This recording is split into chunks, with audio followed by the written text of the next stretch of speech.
mabait. Sapagkat kahit nagagalit, nakangiti pa rin. He is a humanitarian because he is treating his subordinates in a humane manner.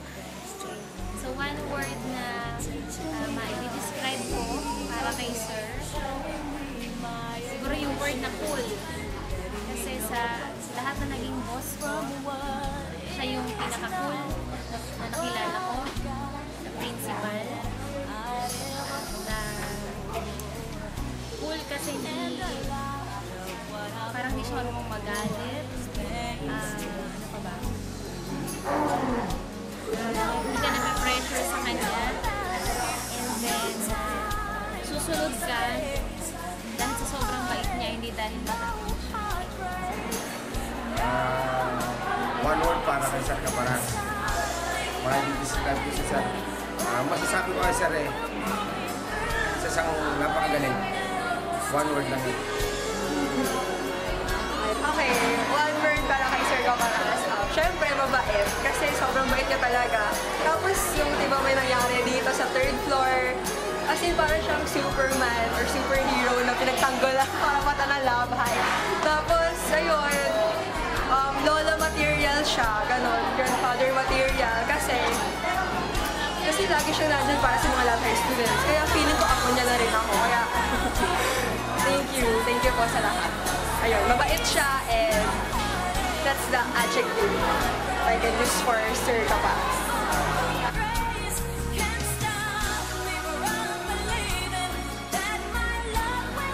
Sir, ako wala. Hindi lang one word. Maraming word. Nasa kanya na lahat. Wala na akong masasabi. Lahat na naitulong ni Sir sa akin. Kahit na sandali na kami kasama.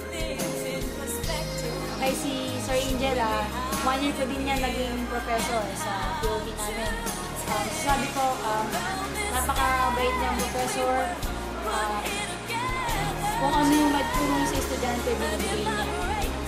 At lalo na sa paggawa ng lessons namin. So, yun. Best way to describe si Sir Angel, mapagmahal siya sa pamilya niya. Binibigyan niya ng importansya yung mga taong malalapit sa kanya. Tapos, caring din siya kasi di na nakakalimutan na tanongin kami kung kumain na kami, gano'n. Tapos, maaalahanin siya. Ayaw niya ng gabi umuwi yung anak niya o kaya yung apo niya.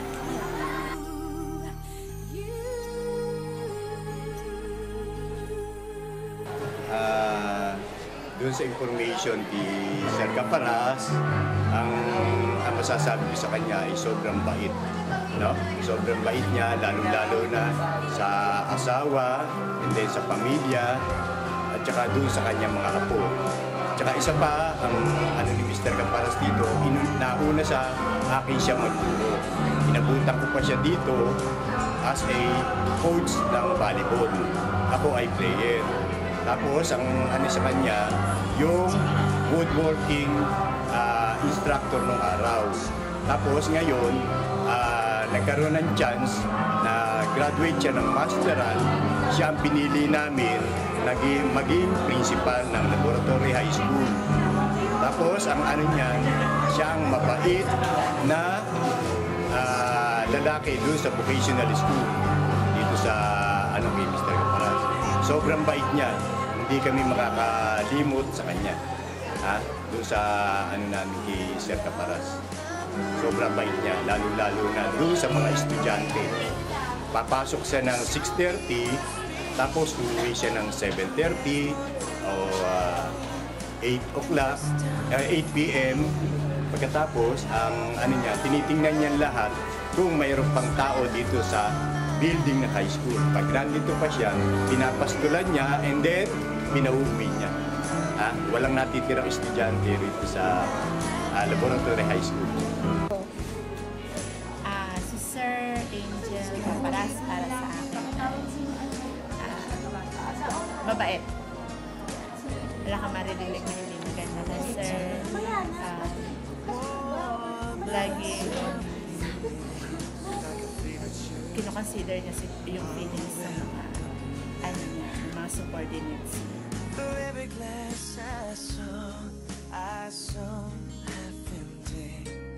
now it overflows like a river through my soul.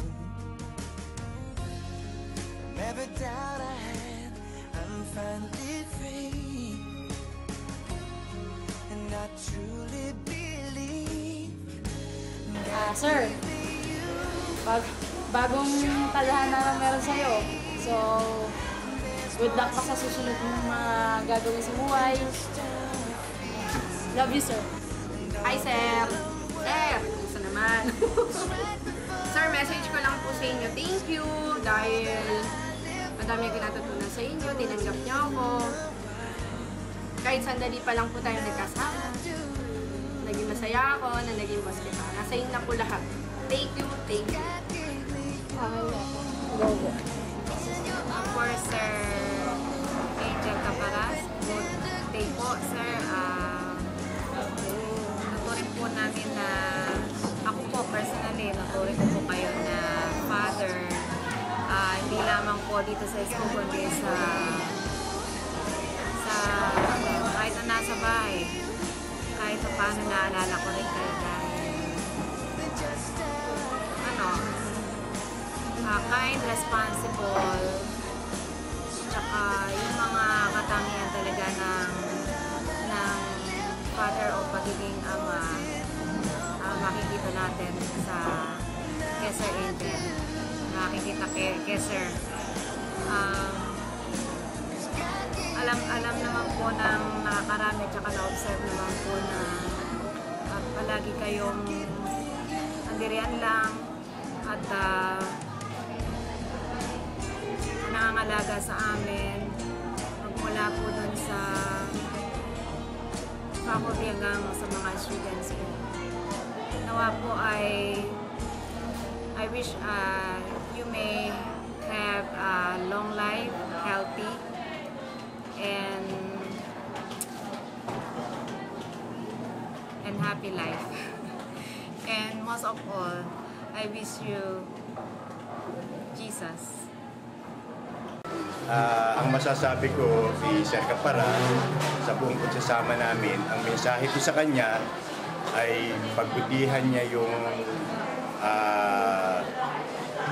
or pag-ingatan niya ang katawan niya para umabot siya dun sa talagang kagustuhan niya. Kung anong ibibigay ni Lord na kukuhanin siya o kukuhanin kami, no?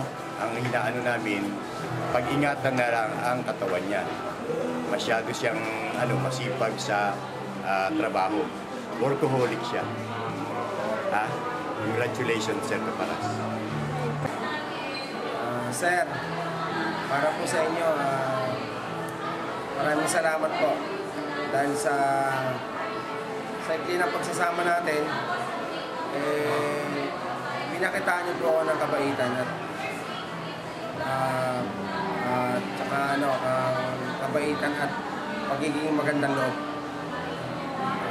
Dahil po sa mga nauna ko nakausap na galing dito, masungit daw po kayo. Pero napatunayan ko po nung napunta ako dito, hindi naman po pala. Napakabait niyo po. Maraming salamat po, sir. Hello, mabuhay. Good afternoon, sir. Natatawa po ang kumukuha ng video na ito, pero gusto ko ipaabot ang aking nasa sa puso.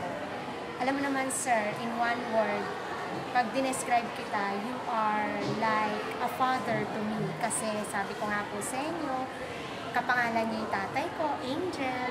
Tapos kapangalan ko naman yung paborito niyong anak, Angelita. Kaya click na click po tayo. And una po, thank you for being a good principal, for being a good leader, and for all the help, support that you have given, not only me, but also my co-faculty workers. So, sa pag-alis niyo po sa Laboratory High School, baunin niyo po ang pagmamahal ko at ang pagmamahal namin lahat. Thank you and good day. So, personal message kay Sir, long life para kay Sir, health, ayan, at ma-enjoy niya yung buhay na binigay sa kanya ng Panginoon. That's all, thank you. Kuya Sir Angel Caparas, I wish you good luck, good health, and God bless you. Okay, go. Okay, to Sir Angel, thank you po sa pagiging mentor. Simula po nung college ako ng POT1 and POT2. So kayo po yung naging teacher ko doon. Marami po akong natutunan sa inyo, especially when it comes to teaching. And then, yun po. At salamat sa pagiging ama sa amin dito sa lab. Yun, miss ka namin. Thank you po. Kumpare ko si Sir Angel at saka isa pa, magandang pinagsama namin. Kaya ang masasabi ko sa kanya, I love you, Sir Angel.